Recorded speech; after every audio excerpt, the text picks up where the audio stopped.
अस्सलाम वालेकुम स्टूडेंट्स, कैसे हैं आप सब। उम्मीद करती हूँ आप सब ठीक होंगे।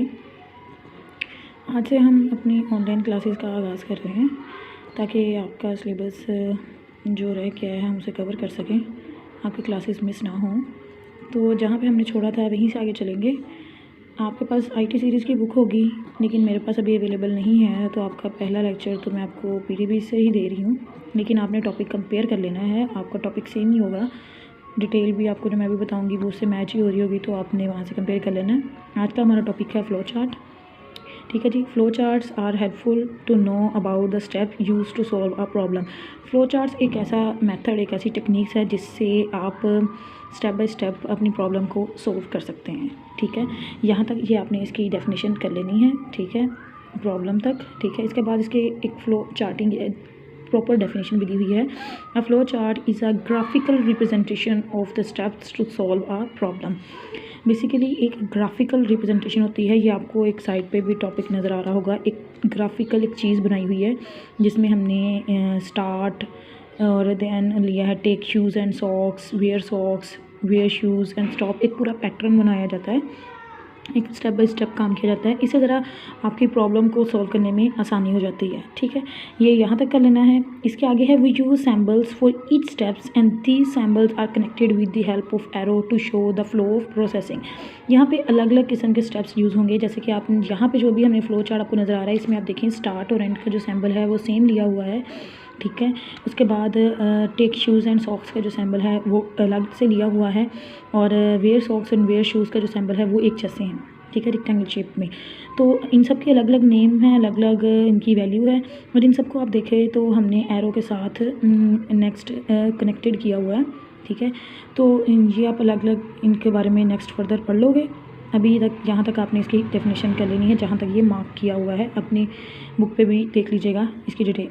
इसके बाद जो अगला टॉपिक है वो है यहाँ पे importance of flow chart in problem solving. अगर तो ये आपकी बुक में हुआ तो आपने कर लेना है, ना हुआ तो कोई मसला नहीं। इसके बाद जो मेन टॉपिक है हमारा वो है determining requirements for a flow chart. ठीक हो गया। पहले ये पढ़ लेते हैं importance of flow chart in problem solving. In problem solving flow charts can be use to plan a solution. Flow chart basically हम यूज़ करते हैं सोल्यूशन निकालने के लिए, प्लान करते हैं अपनी प्रॉब्लम्स का। ठीक है, if a flow chart already there, अगर वहाँ पे फ्लो चार्ट्स ऑलरेडी है, we can quickly understand the way a problem is solve. बजाय कि कोई चीज़ रिटर्न में आपको दी है, आपको अगर फ्लो चार्ट बना के दिया होगा तो आप इजीली उसको अंडरस्टैंड कर सकते हैं, अगर वो पहले से ही गिवन है तो। It is more effective to visualize a solution graphically than a text. वही बात जो मैं भी आपको बता के हटी हूँ कि आपके पास ग्राफिकली अगर एक चीज़ मौजूद है तो आप इजीली अंडरस्टैंड कर सकते हैं एज़ कम्पेयर टू टेक्स्ट। ठीक हो गया, आपको कॉन्सेप्ट समझ आ रहे होंगे। इसके बाद है determining requirements of a flow chart. Basic topic जो आपका है, इसमें रिक्वायरमेंट्स क्या होती हैं फ्लो चार्ट्स की। In a flow charts we use, हम क्या क्या यूज़ करते हैं इसमें, इनपुट यूज़ करते हैं, आउटपुट, यानी आप कुछ इनपुट दे रहे हैं उसका आपको आउटपुट मिलेगा, डिसीजन मेकिंग होगी और प्रोसेसिंग होगी। ये 4 स्टेप्स हैं furtherly.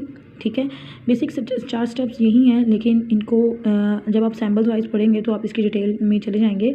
This concepts are described in the following. ये कुछ हमने आगे इनको डिफाइन कर देना है। ठीक है, सबसे पहला स्टेप है आपके पास यहाँ पे इनपुट। ठीक हो गया। Input mean taking data from the user. Simple चीज़ कि इनपुट मीन क्या होता है कि आपने डाटा लिया है यूज़र से। ठीक हो गया। It is important to know how many and what type of inputs are required.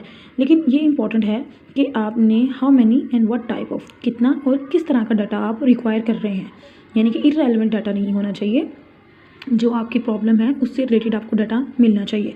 ठीक है, ताकि आप उस चीज़ को सॉर्ट आउट कर सकें। नेक्स्ट वन है processing. A flow chart also contain processing steps. आपने अगर इनपुट दिया है तो you are required to need a processing. आपको प्रोसेसिंग चाहिए ताकि आप उस पर देख सकें कि आपका फ्लो चार्ट कैसा बना है, फ्लो चार्ट में क्या प्रॉब्लम आप बता रहे हैं और उस पर क्या काम किया जा रहा है। ठीक हो गया। The processing steps are use for performing calculation. जो प्रोसेसिंग स्टेप्स हैं वो यूज़ होते हैं फॉर परफॉर्मिंग कैलकुलेशन के लिए and storing the result of calculation. ठीक है, उसको स्टोर कर लेते हैं रिजल्ट को, कैलकुलेशन को। ठीक हो गया। फर्दर वन है डिसीजन मेकिंग। प्रोसेसिंग हो गई आपकी, इनपुट दिया, प्रोसेसिंग हुई, देन नेक्स्ट स्टेप आपका है डिसीजन मेकिंग, कि आपने जो प्रॉब्लम दी है उसका क्या रिक्वायर्ड, प्रोसेसिंग के बाद क्या रिजल्ट आपको मिल रहा है, यानी डिसीजन क्या लिया जा रहा है उस प्रॉब्लम पे।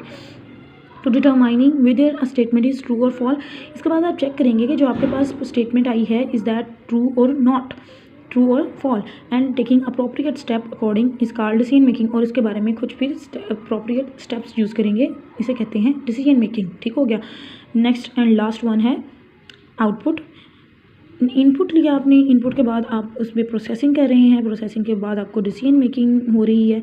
तो लास्ट स्टेप्स आपके पास आ रहा है वो है आउटपुट। आपको रिजल्ट चाहिए, यू नीड अ रिजल्ट। जो आपके पास प्रॉब्लम है उसका आपको रिजल्ट चाहिए। Outputs are use to display information and usually this information exhibits the proceed result. ठीक हो गया। Output are use to display information. Output आपको क्या डिस्प्ले करता है, आपको इन्फॉर्मेशन प्रोवाइड करता है and usually information exhibit the proceed result. और आपने जो भी उसे इनपुट दिया है, जो प्रोसेसिंग हुई है, उसके अकॉर्डिंग वो आपको रिजल्ट शो कर देगा। ठीक हो गया। यहाँ तक का था आपका आज का लेक्चर। तो आपने इसको प्रिपेयर कर लेना है, इसे याद कर लेना है। और ये जो डेफिनेशन आपको पहले बताई गई है, यहाँ पे ये वाली जो डेफिनेशन है फ्लो चार्ट की, ठीक है, फ्लो चार्टिंग की डेफिनेशन, और उसके बाद से ये determining requirement for a flow chart, इसके चारों स्टेप्स ये आपने रिटर्न में भी कर लेने हैं आपने होमवर्क के तौर पर। ये आपका होमवर्क आपकी कॉपीज़ पे हो जो आपने हमें सेंड करना है। ठीक हो गया। और हमें आउटपुट मिलना चाहिए कि आप कैसा पढ़ रहे हैं घर पे, ताकि हम नेक्स्ट आपको अगले लेक्चर भी प्रोवाइड कर सकें जो रूटीन में आपको मिलते रहेंगे। Thank you so much. अल्लाह हाफिज़।